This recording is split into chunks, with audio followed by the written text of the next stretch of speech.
Namaskar and welcome to our series of programs on the Indian economy.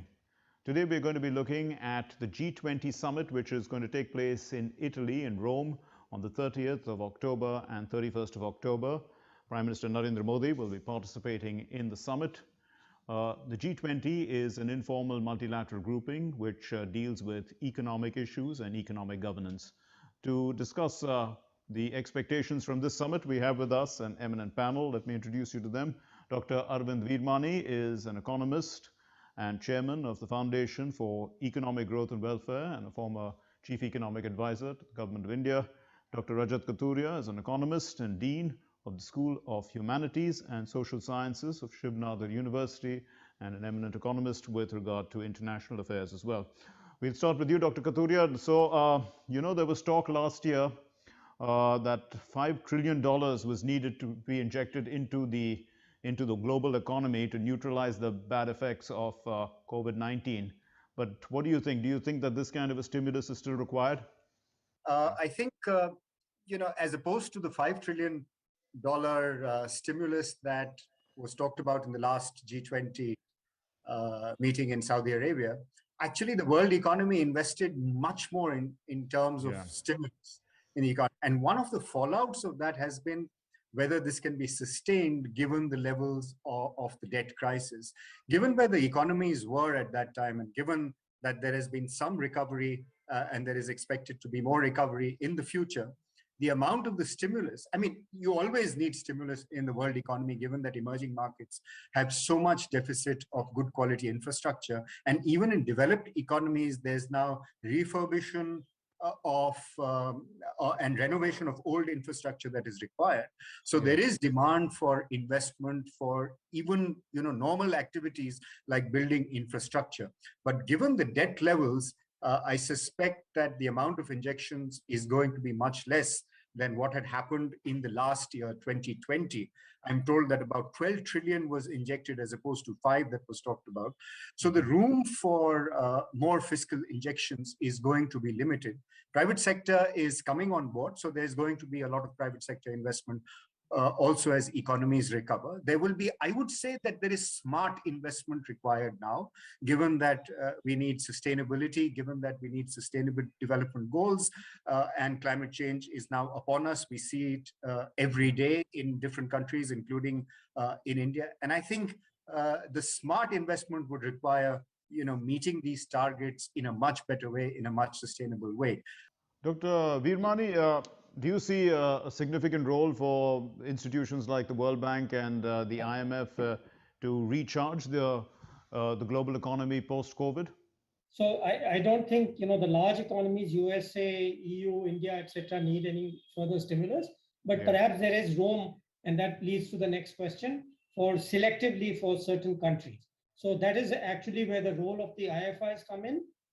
Some of the poorer, less developed regions and countries, which have suffered a lot and have really not recovered and don't seem to be on the way even to the 2019 levels. So they may require both some demand stimulus and definitely help from the IFIs like World Bank and IMF.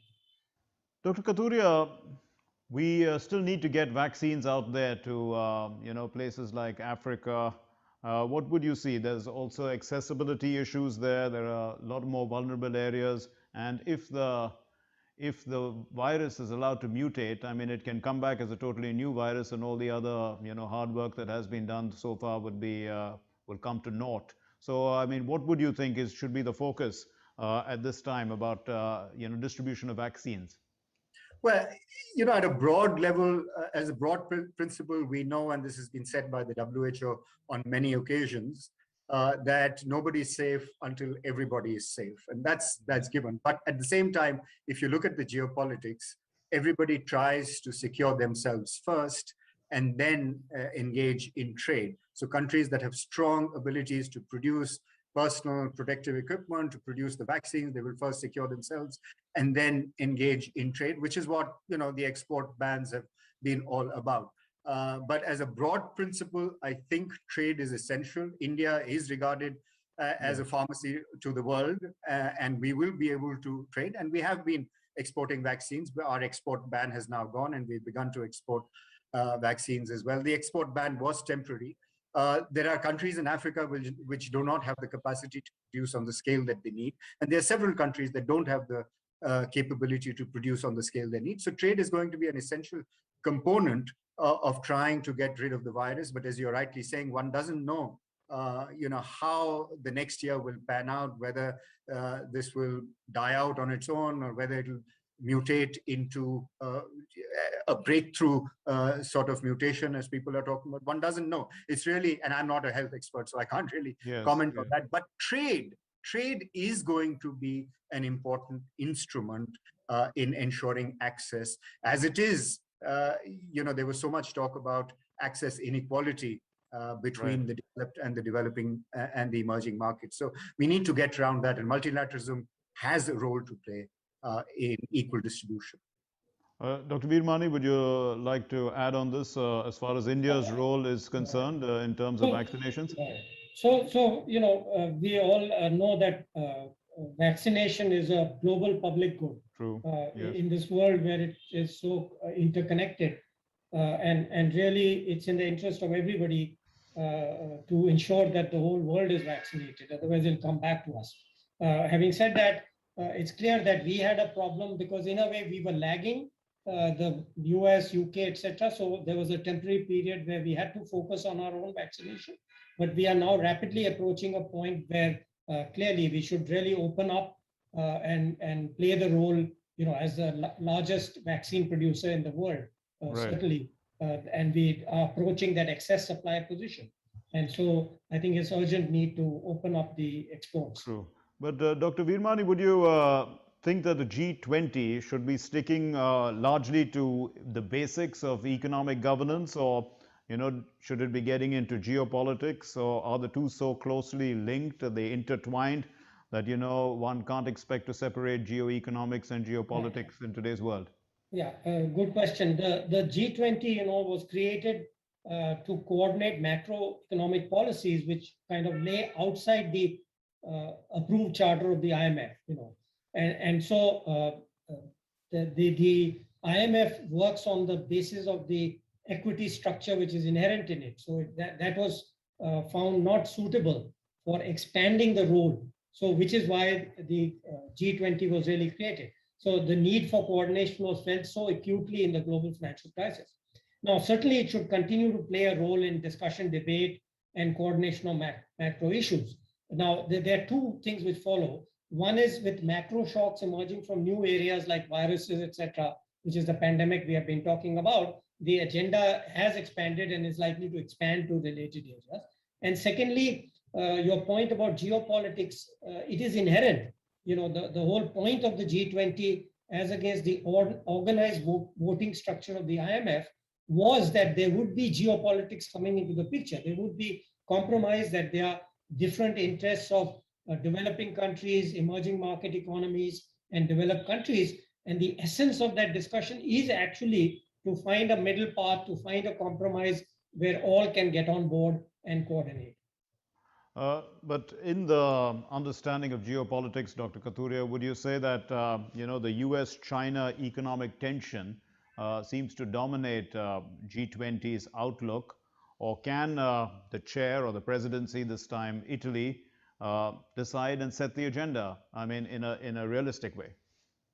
Well, I mean, the whole idea, as Dr. Veermani is saying, of the G20 was to make it more inclusive.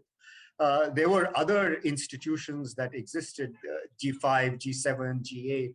These institutions already existed. And of late, it was the G2, although not a formal institution, but the G2, like you said, yes, that was shaping the global agenda. Everybody was responding to the trade war. And the G20 also responded to the trade war that surfaced between US and China. So the whole point of the G20 is to make it more inclusive. And while it becomes more inclusive, obviously it'll pick up the agenda of the G20 or the G2, I'm sorry, of the G2. So if trade is becoming a victim of the war between US and China, obviously the G20 is going to pick that up. And other agenda, of course, which becomes important for the global economy in a much more inclusive sense. And the next question really becomes is what happens to the interests of countries that are not in the G20? Because G20 is working in some sense. I mean, people say it's not been working. It's a talk shop. Others feel it's been working. But the fact that it survived for so many years after the global financial crisis means that it's doing something, and there is something positive that is coming out of it. Although, as we know, institutional change is so slow. But there are so many other countries who come in as observers, and you have that cliche: if you're not on the table, you're on the plate. So their interests are not sort of being served. So there is, but you can't even expand to be a G80 or a G190. Then decision making will completely collapse, like we saw in the WTO. So, Dr. Veermani, talking about the WTO itself, I mean, it's a G190 or whatever it is. The fact is that does the G20 have enough clout to remind China of its obligations under WTO? Because the feeling is, and there have been reports about it, that Chinese economy is largely non-compliant with WTO rules. So, the G20 process is really most useful when it covers the gaps not addressed by existing multilateral institutions. So it cannot really resolve issues in which members are deadlocked in another institution like the WTO or IMF. They really have to be resolved in those institutions. However, one way it can consider and hope to influence that process is by drawing up principles, broader principles and approaches, which could then be used by the members of those institutions. So it's really at a broader level where some kind of a compromise on principles and approaches is possible, which will help deadlock institution to break the deadlock and move forward. But resolving a specific issue at the WTO, I don't think is feasible at all, by some institution like the G20. Dr. Katuria, India will be taking over the presidency of the G20 after Indonesia. This will be at the end of next year and end of 2022, from December of 2022. So 2023, India will be in the presidency, and India's by that time projected to be the fastest growing economy in the world. So what would you think? I mean, what do you expect out of India's presidency in terms of direction? So I think, there's a lot of continuity in the G20. I mean, India is already going to become a part of the Troika when Italy gives up the presidency and hands it over to Indonesia. So India will become a part of the Troika. So I think there will be some continuity in the agenda, but there will probably something that India wants to leave a mark on the G20, and I can only fathom what that could be. To make my point more clear is, if India wants to leave a mark on the G20, it could consider, including something like yoga, or it could include trade in, trade in labor service. I mean, I'm just to illustrate the point I'm making. But otherwise, to a large extent, there will be a lot of continuity in the agenda. What has happened in the G20 in the past is that the approach towards multilateralism has been embraced by most countries. You know that you cannot solve, as Dr. Veermani is saying, G20 cannot allow you to solve issues, but they can certainly create that momentum for the institutions to begin to think about those issues. And that's the sort of contribution that G20 could make. Like, the agenda will be the future of work, there will be sustainability, climate change. It will be a continuity of the agenda. Japan had introduced something, if you would recall, data flows with trust. That was, for the first time that G20 had talked about data flows with trust. So there could be something which is a differentiating factor. But I think the other agenda items, collectivism, multilateralism, trade with less protectionism, the future of work, sustainable development, infrastructure for development, climate finance, technological needs of developing countries, finance for developing countries, especially the UN FCCC agenda, what happened to those promises? All those are going to be on the table and are in India's interest. I think part of the role India has and could take up is to give the emerging market economy perspective on technology transfer and long-term financing for infrastructure, disaster mitigation, greening of the economy. So have a different perspective from the developed countries, so to say. Another new item which is interest to India and is beginning to be talked about generally is supply chain resiliency and global export monopolies that increase the supply chain risk to everybody. So these are two areas which I can think of which may be put forward on the agenda by India. So we've talked a little bit about the agenda, Dr. Veermani. So the G20 has a roadmap, and the one for sustainable finance, for instance, has 5 focus areas. And under each focus area, there's an action plan, quite a few points on the action plan as well. So for an example, focus area 1 says that market development and approaches to align investments to sustainability goals. So, I mean, from an outsider's point of view, it looks like, there's a lot of planning, and the question is how to coordinate the implementation.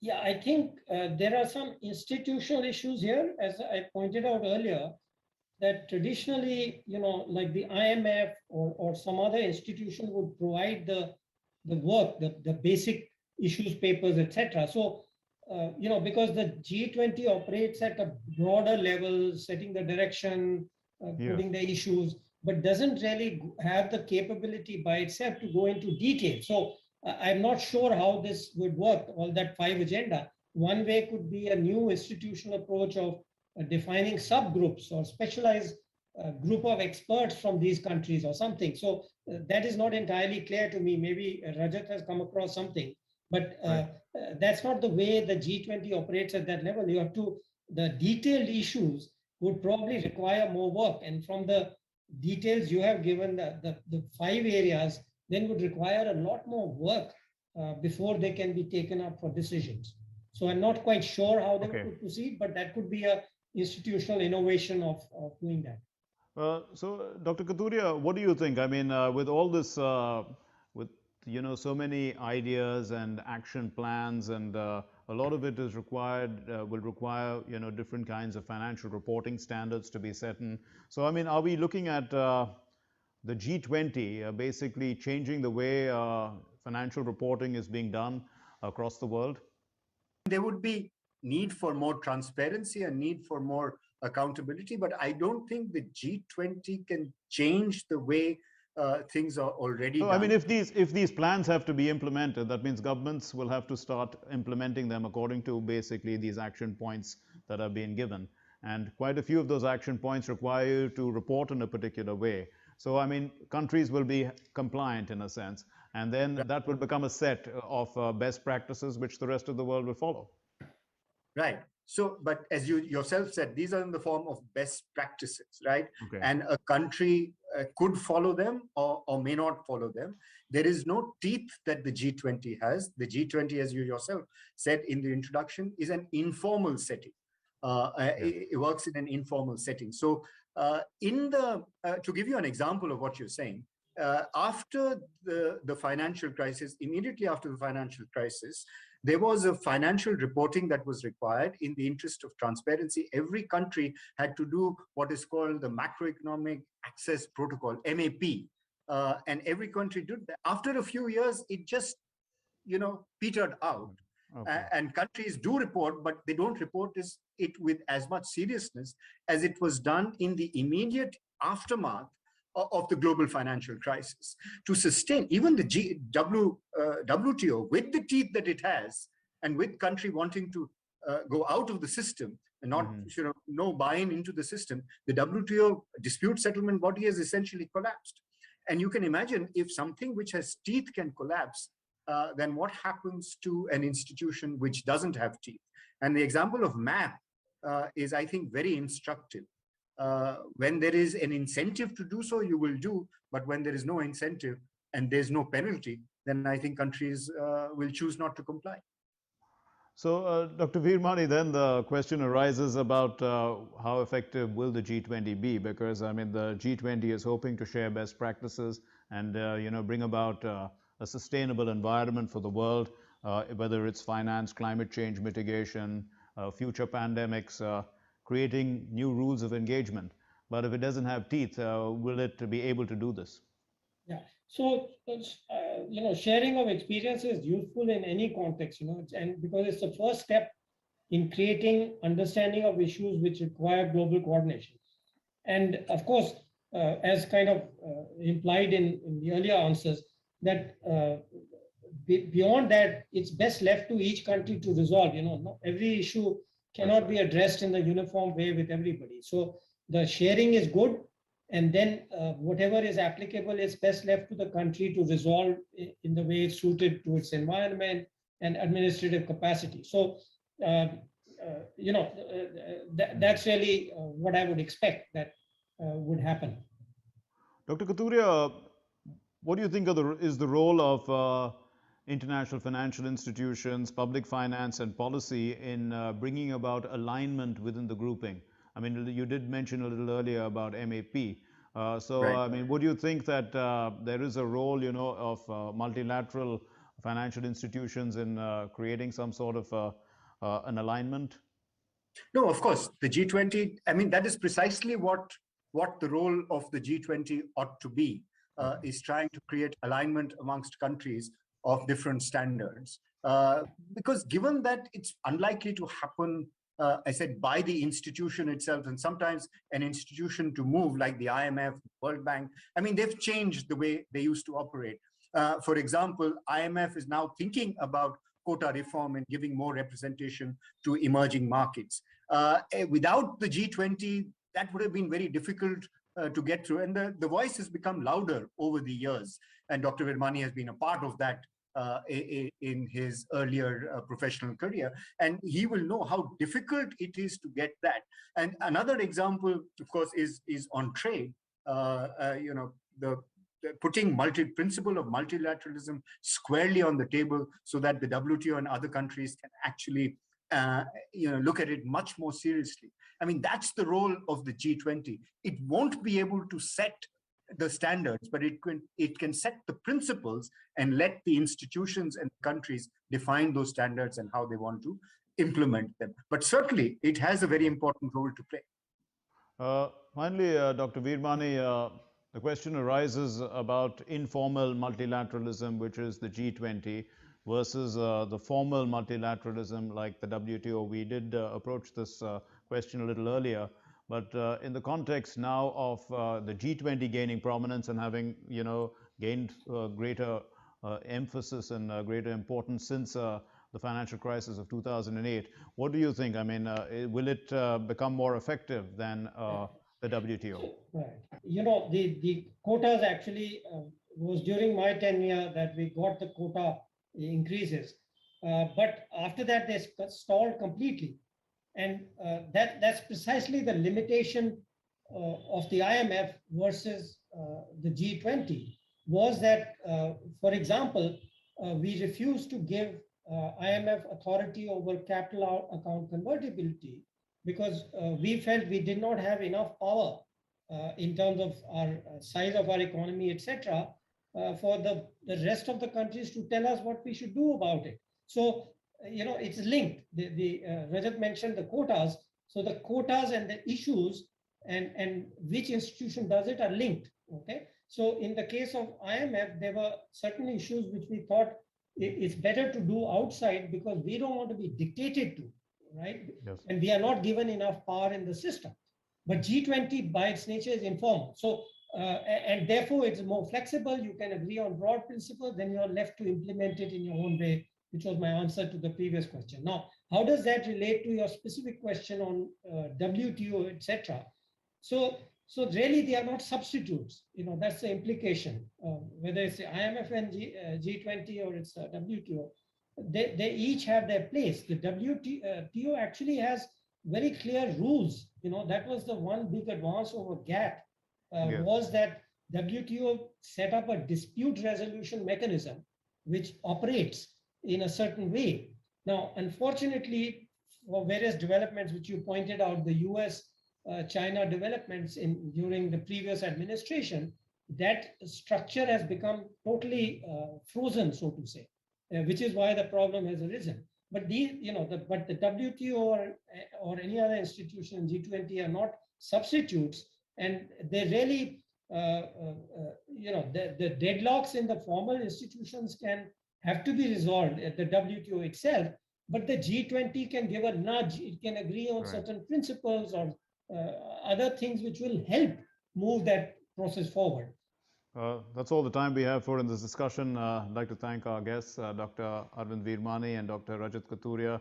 And we're looking forward then to the G20 summit at the end of this month.